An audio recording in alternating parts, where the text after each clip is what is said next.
छत्रपती शिवाजी महाराजांचा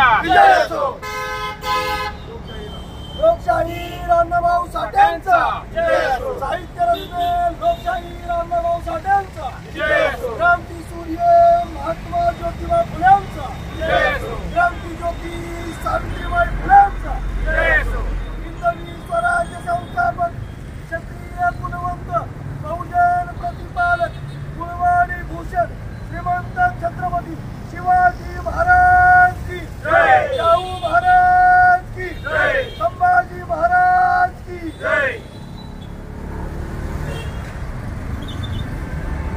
आज आपल्या सर्वांना बोलण्यास फार मनस्वी आनंद होत आहे। डेमोक्रेटिक पार्टी ऑफ इंडिया या सामाजिक संघटनेच्या वतीनं सातारा शहरामध्ये असणारे दुर्लक्षित झालेले महामाता भीमाई आंबेडकरांचं स्मारक शासनाला ताब्यात घेऊन तात्काळ पूर्ण करावं या प्रमुख मागणीसह महात्मा ज्योतिबा फुल्यांचा व राजश्री शाहू महाराजांचा पुतळा सातारा नगरीत पूर्णाकृती पुतळा बसवावा, अण्णाभाऊ साठे यांना मरणोत्तर भारतरत्न पुरस्कार द्यावा आणि शाहीर पुंडलिक फारंदे यांचं स्मारक साताऱ्यात व्हावं या प्रमुख 4 मागण्यासाठी गेले 11 दिवस मी पक्षाच्या वतीनं आणि आंबेडकर जनतेच्या पाठिंब्यावर तिथं चक्री उपोषणाला बसलो होतो। सन्माननीय जिल्हाधिकाऱ्यांनी आज मला लेखी आश्वासन दिलेलं आहे। ते लेखी पत्र दिल्याने मी आजचं माझं उपोषण स्थगित करीत आहे, मागं घेत नाही पण स्थगित करीत आहे आणि 10 तारखेच्या मीटिंगमध्ये जर निर्णय आमच्या बाजूने झाला नाही तर पुढे पुढं आपलं आंदोलन तीव्र केलं जाईल असा इशारा देतो। मला गेल्या 11 दिवसामध्ये किमान 500च्या वर लोकांनी इथं येऊन सह्या देऊन जाहीर पाठिंबा दिला।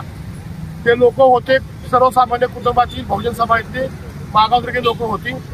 त्याचप्रमाणे आंबेडकर चळवळीचे सर्व नेते, सगळे पॅन्थर्स, विविध पक्ष सामाजिक संघटनेचे सर्व पदाधिकारी यांनी मला जे सहकार्य केलं सगळ्यांचा मी आभार मानतो आणि ही आंबेडकरी चळवळ गतिमान करण्यास आपण सगळ्यांनी असंच योगदान द्यावं अशी अपेक्षा व्यक्त करतो।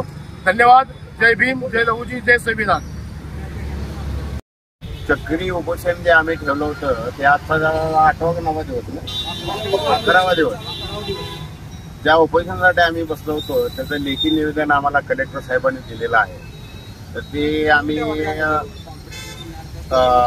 चक्री उपोषण आम्ही आज स्थगित करीत आहोत आणि पुढील वाटचालीसाठी आमचं नेहमी सहकार्य असेल असे मी ग्वाही देतो।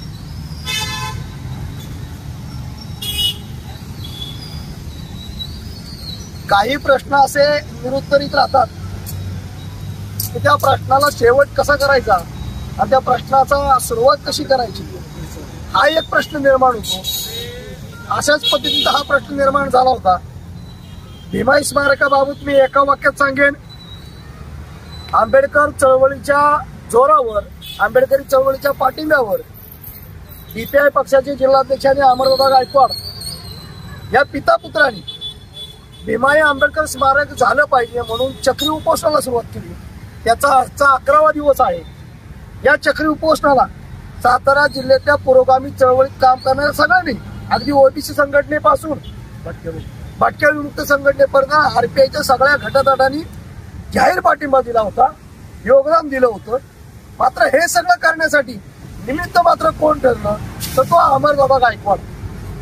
मांजराच्या गळ्यात घंटी कुणीतरी बांधायची असती, ते घंटी बांधण्याचं काम अमरदादा गायकवाडनी केलं असं म्हणलं तर ते वावगं ठरणार नाही।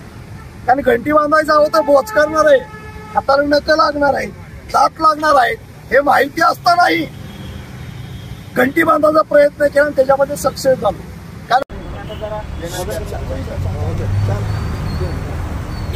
महामाता भीमाई स्मारक झालं पाहिजे म्हणून गेली 11 दिवस चक्री उपोषणाच्या माध्यमातून शासन दरबारी व्यथा मांडणारे पिता पुत्र आमचे मार्गदर्शक अमरदादा गायकवाड आणि DPI जिल्हाध्यक्ष ऋषिकेश गायकवाड या पिता पुत्रांनी 11 दिवस चक्री उपोषण केलं।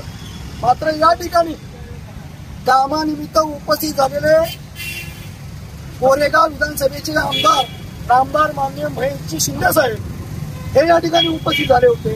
त्यांच्या ही बाब लक्षात आली आणि ही बाब लक्षात आल्यानंतर नामदार महेश शिंदे साहेबांनी पालकमंत्र्यांना फोन केला आणि त्यांना गांभीर्याने सांगितलं की चक्री उपोषणाचा 11वा दिवस आहे, आंबेडकरी चळवळ पुन्हा उभी राहिली तर हे प्रकरण वाढलं जाईल। हे गांभीर्य पालकमंत्र्यांच्या लक्षात नामदार महेश शिंदे साहेबांनी आणून दिलं। याची दखल घेऊन पालकमंत्री महोदय सन्माननीय शंभूराज देसाई साहेबांनी जिल्हाधिकाऱ्यांनी आदेश दिला आणि जिल्हाधिकाऱ्यांनी तात्काळ पत्र दिलं 10 तारखेच्या बैठकीचं आयोजन केलेलं आहे. जेवढं अभिनंदन अमरदादा गायकवाडांचं केलं जातं आणि जेवढं अभिनंदन ऋषिकेश करतोय, ऋषिकेशचं आम्ही करतोय, तितकंच अभिनंदन या जिल्ह्याचे पालकमंत्री शंभूराज देसाई आणि त्यांच्या कानावर त्या गंभीर प्रकार घालणारे आमदार महेशदादा शिंदे यांचं सुद्धा मानतो. आणि ऋषिकेश गायकवाड आणि अमरदादाला ज्यूस पाजून हे चक्री उपोषण जाहीरपणे आम्ही सोडत आहोत, याची नोंद घ्या.